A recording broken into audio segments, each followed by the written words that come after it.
I can't remember any quotes from the movie right now, so let's just check them out.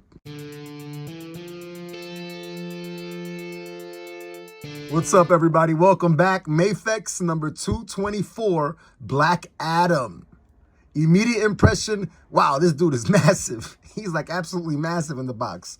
He's floating a little bit off the bottom there, you know, but I mean, it's maybe a quarter an inch that he's floating down there. We're going to get them side by side. Multiple portraits. I thought that was pretty cool. And a bunch of effects that I'll never use. Looks very, very cool. And a look at how you would use the effects if you actually use them. Again, that looks pretty cool, shooting out of his hands there. And a big glimpse at all of them. All right, let's open them up and let's check them out. All right, we've got our Black Adam, Teth Adam in place. Immediate impressions again here in hand. Very minimal gold here by the lightning on his chest. I know in the movie it was also kind of like faded around the edges of the logo, but in the middle it was really vibrant. I don't know, it's not very bright to the eye. Down here by the armor, very minimal gold. Minimal by the belt, extremely minimal. So minimal that there's like almost none. Figure feels great. I've had a few QC issues, my last couple of Mafex figures. Nothing I see so far with this guy. Love all the texture all over the suit. Different patterns. I think he looks really cool. Feels cool to the touch. We'll get 90. We'll get way back. Minimal gap there to the front.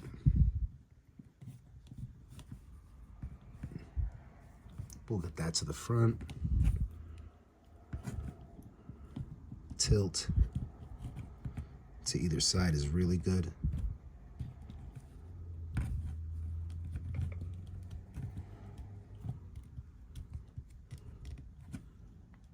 Can't really get the head up in that position.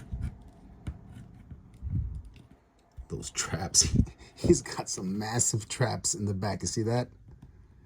And it catches the head. So a little bit of action up. Pretty good action down. Super buff. This dude is super, super buff. Let's swap out a portrait real quick. Can you smell what the Rock is cooking kind of look?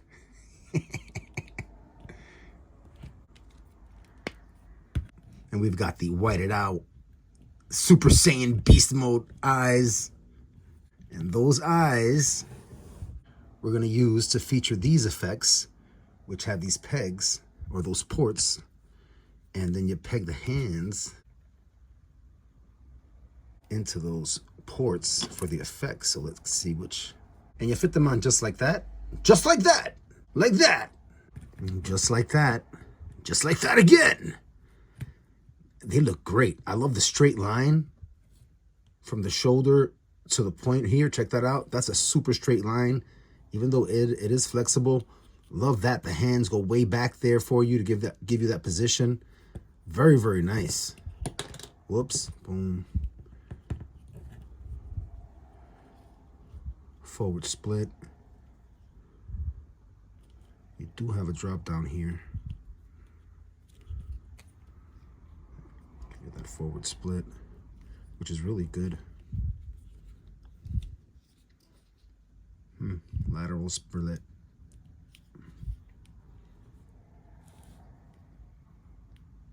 Good down there with the toe, really nice. Good down with the toe, get down with the toe. Pretty good. Generous rocker. Whoops. But you can collapse it there in the front, get nice and tight with the hands. Pretty much cross the beams, don't cross the beams. Very chill. As it falls off intentionally that time, no. Just moving him around. He feels chunky, obviously, because he's extremely muscular. Huge quads. Look at those legs. It does feel extremely stiff and sturdy everywhere. All the joints, the toe articulation, the ankles, the knees, everything feels really, really stiff. Let's go ahead and bring out the McFarlane and get them side by side. But as you can see side by side, it is a much taller figure. And on the McFarlane, I painted the wraps gold. I painted the belt gold, the shin guards gold.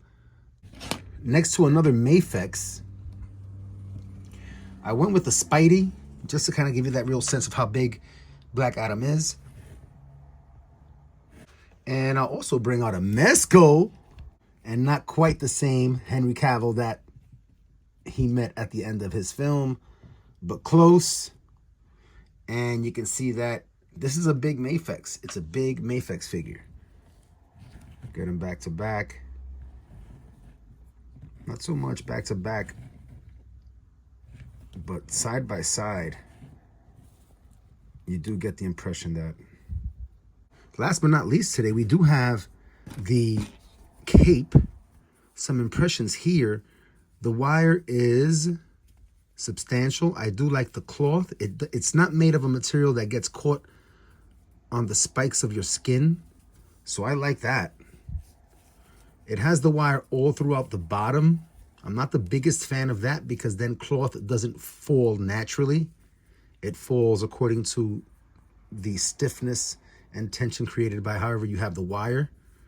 So that can be helpful if you're really skilled at creating that tension and creating waves. But if you just want it to fall, this isn't the best for it, in my opinion. A big old loop here for the portrait with a wire in that. So we can just get that over. Because as you can see here, that's a really big loop. I mean, I could have the cape down, kind of like pops up. I could put the hood back like that. But to use the hood on him, it's such a big hood. I'm gonna have to find a way to fold it here and create the opening so it looks cool. And then the back just got that massive xenomorph situation going on. But I do like the cape. Final thoughts, Mafex number 224. I think it's really cool. It's one of the better Mafexes that I've gotten in recent times. I really like the Eradicator, but I had a QC issue. Luke, I thought it was a cool figure, but it had some weird gappage going on with the shoulders. But this guy here, overall, I think he's a solid release. He is what I thought he was going to be. As always, everybody, thank you so much for coming out and sharing in the experience of collecting toys as an adult. Until next time, everybody. Thank goodness it's playtime.